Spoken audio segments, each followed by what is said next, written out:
So if you were to ask me if Age of Mythology is pretty balanced at the moment, my answer would be yes. It is as balanced as any of the other asymmetric RTS games out there. If you compare it to Age of Empires 4, which is pretty asymmetric, Age of Mythology takes it like the next step to the side, like to next step, right? Because everything is a unique unit roster, everything's got unique powers, unique myth units, etc. It's very, very asymmetric. But so does Age of Empires 4. But even if you take it into Age of Empires 4 and you watch their tier list and you watch what the pro players are prioritizing in their games, you aren't seeing major differences in the top players' picking patterns. The top players are the players who spend the most time playing the game. They generally can play every single civilization or god or pantheon or whatever at a very, very high level, and they're all going to gravitate towards the same picks because those are the strong gods for the tournament, right? So it's the same in a game with very little asymmetry. So it's going to be the same over here as well. But just because you've got a god that is a prio pick because it's a little bit, it's stronger, that doesn't necessarily mean that the god is unbeatable. It means that the god has got a higher, it gives the player a higher percentage chance of winning that game, which is sort of what you're playing with when you're playing pro sports. You're playing with percentages and how often you can actually win a game. That being said, the things that I think would be useful to have a look at and actually ask the question of if there is going to be some resources devoted to some potential redesign in like another big patch, say we had one for the fortifications patch a couple months ago. So it's probably like maybe another 3 months or another 5 months or 6 months or something from now, we might see another really big patch coming. So if there's going to be any sort of redesigns, the things I'd love to see approached would be, first and foremost, a fundamental look at how the heroes work for the Chinese. I like the Pioneer. I think this unit is perfectly well designed. It's really, really cool. I wouldn't touch that.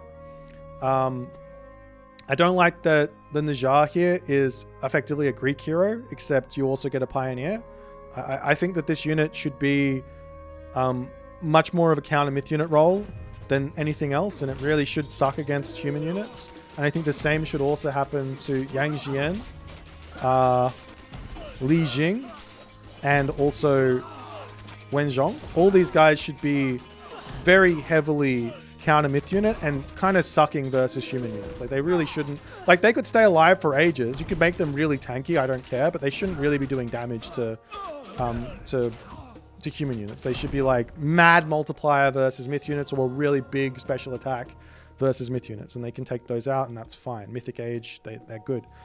The other unit is this Sage.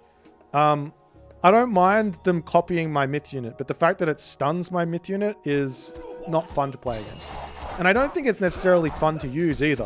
Like, you go, well, I just say you don't get that unit, and then I go, okay, well, I don't even have an opportunity to have to outplay my opponent in that position, right? Like, I just go, you don't get that myth unit, I get it for the next 8 seconds. And you're going to lose that unit because now you can't micro it. So for me, that's not fun. But it would be fun if you could replicate the unit, but it doesn't stun. And if it's the case that it's too weak in that position, then I would say, well, replicate it for longer. Have it for 20 seconds. Whatever. You know, like, there's numbers there. You could fiddle with that. Jiang Xia is kind of fine. I don't particularly like the aura, but in terms of what everything else is going on here, this is like on the edge of that's okay. The reason I don't like it is, well, again, my opponent is building myth units. I build this unit, and now your myth units are doing less.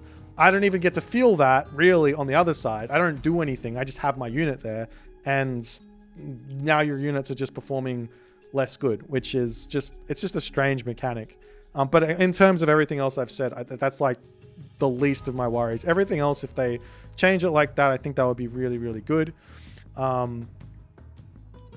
Okay, if we move... And that might sound like it's all nerfs, but realistically, it's more reworks into a better role to deal with myth units and having more of a role for them rather than just being, I get big unit, I smack you and I win, right? Okay. The next thing inside of China that I would touch on is this god power. I think it's just super uninteractive. I don't mind the idea of a god power that makes a wall, but you get, it's just like, it's too big. It gives you too much defense. You don't have to build anything. And it seems like players that play into this god, they take that and run with it. They say, great, I don't have to build defense. I just got myself somewhere in the vicinity of 1,000 resources just planted around my base in terms of defensive walls to slow my opponent down. I will convert that into a heroic age. And then they can do whatever they want in the heroic age, and they just get that free thing in. I've said this before, but my idea on a rework for the Earth Wall would be to treat it similar to Valor.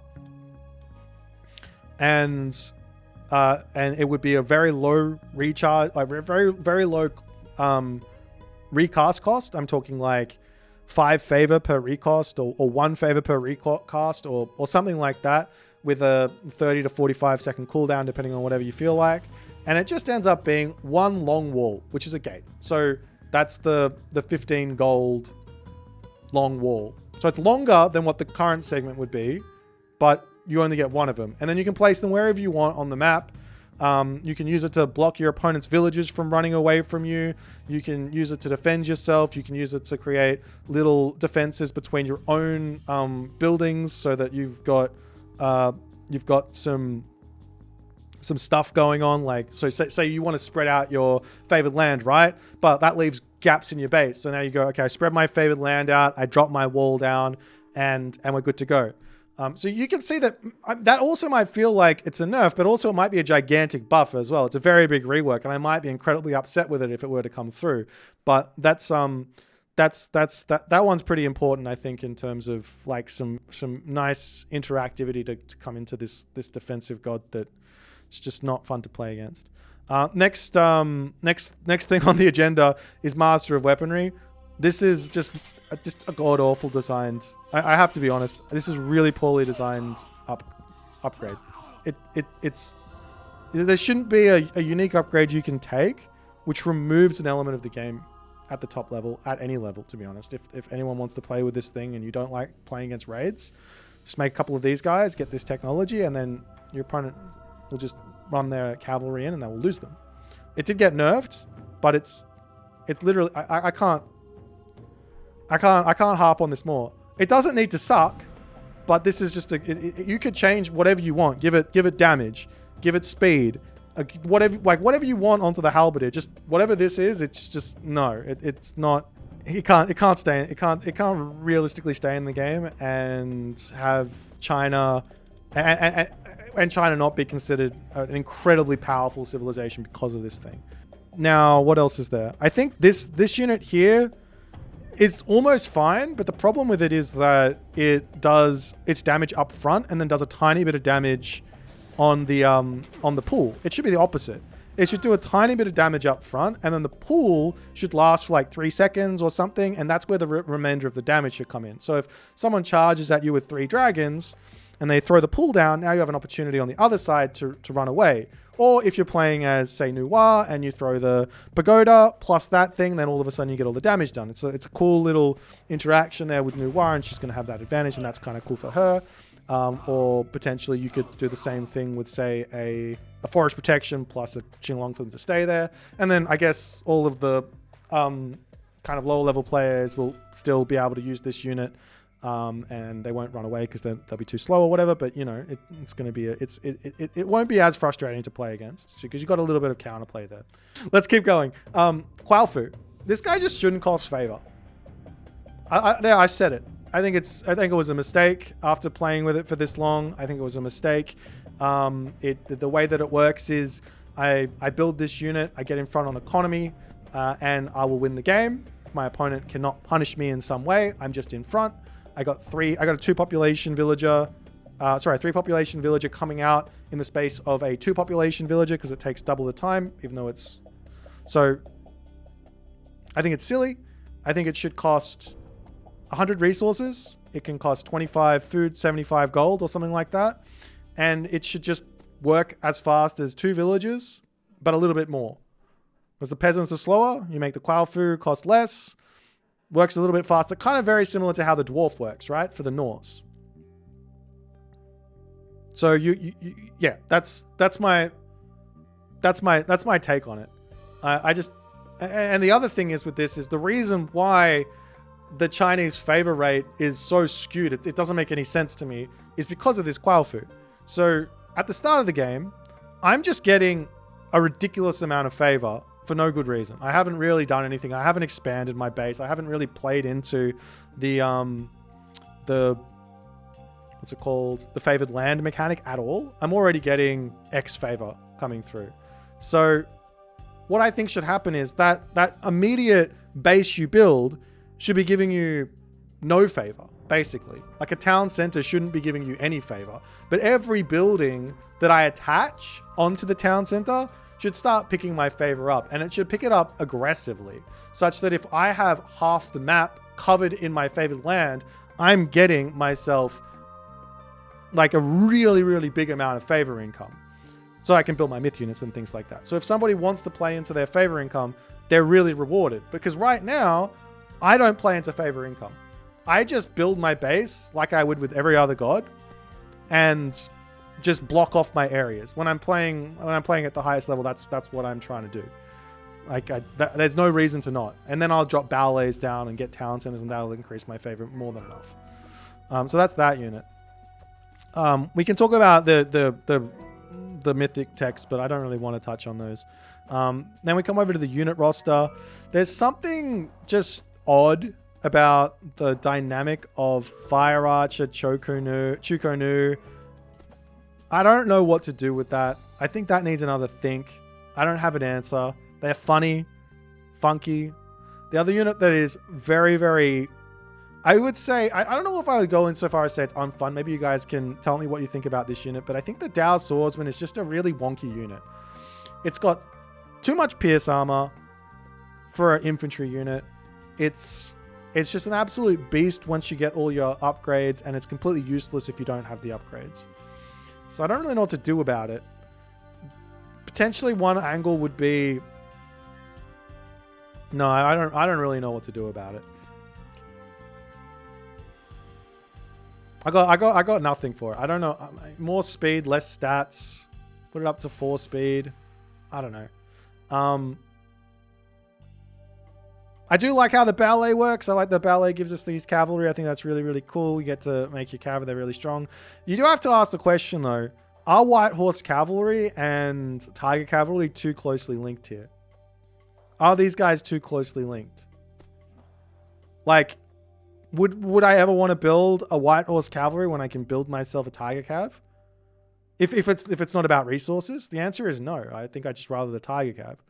So there's a world here where maybe, and this is crazy, this is maybe a stupid suggestion, and someone more smart than me can have more of a think about it, but maybe this unit needs to have its stats adjusted, move into this building where the military camp is, and this unit, the Dao Swordsman, needs to become an elite unit that goes into the ballet. So you can have this really, really strong, fat unit, give it more stats, have it in the ballet, can sort of perform like a similar role to like a destroyer without taking down buildings, right? Like a really high pierce armor infantry unit. Difficult to make out, difficult to mass out. And then you've got this ballet that's sitting here with a Dao and a Tiger Cav. So you can have a nice choice between the two. And this White Horse Cavalry in the classical age is going to be really fun to use. You'd take the stats down, obviously, so it's going to link up with something similar to maybe a raiding cavalry at 2 population and be like in that sort of realm of things. Sort of similar to how the Japanese have a 3-pop Hippias with their Naginata riders. Yeah, I think that's what I've got to say about China. I haven't really had to think about the other gods, but those are the thoughts that I've had about China. So I don't know if do I want to go on to something else? If I talk about Egyptian, I don't know where to start with Egyptian. I think doing a big rework on Egyptian is really, really challenging. Because you have to keep all the god powers, because those things are really expensive to rework. Unless you do something like I don't think a rework of the Earth Wall is expensive. That's really easy to do. So I don't know if we can start on the Egyptians. I don't know what you can do. Basically, the problem with Egyptians at the top level and also lower levels, for a different reason, is that they have all of this. They just get too much stuff too quickly. And if you can use that stuff really quickly and apply pressure, you win games. In lower levels, you get the stuff really quickly, but you're not quick enough to use it, so you don't find your wins, right? You have to be quick at using your advantage and taking control of the game. If you're not doing that, then if you're just sitting back playing defensive, for example, with Egyptian, it's not going to work out too well. So I'm not exactly sure where to go with that, but that's something to think about, and maybe figuring out how you could maybe swap that so it's less of a... Maybe you can make one... Like, if Set was like this timing attack god, and then Isis and Ra were sort of... Like, Isis was less of a timing attack god, and then Ra was a very big defensive god, then you can kind of make that work. But you have to figure out how to change that inside of the Egyptians to make it work, and I don't have any suggestions there. But apart from that, I think that's like the only things that I would touch at the moment. I mean, I do think that Susanoo is an incredibly dangerous god, in a similar vein to Uranus. At the moment, I don't think the power level is there, and I think it's fine for them to be where it is with the danger that's inside of them. You can play some games, and it's incredibly frustrating to play against them. You can play some other games, and they're going to be incredibly frustrating to have being played against, on the other side of the coin as well. But I don't think I would change anything just yet there. But yeah, let me know what you guys think. That's my 2 cents. That's where I'm at. If there was to be another big rework happening after all of this stuff, that would be my wish list. GG. Thanks for playing.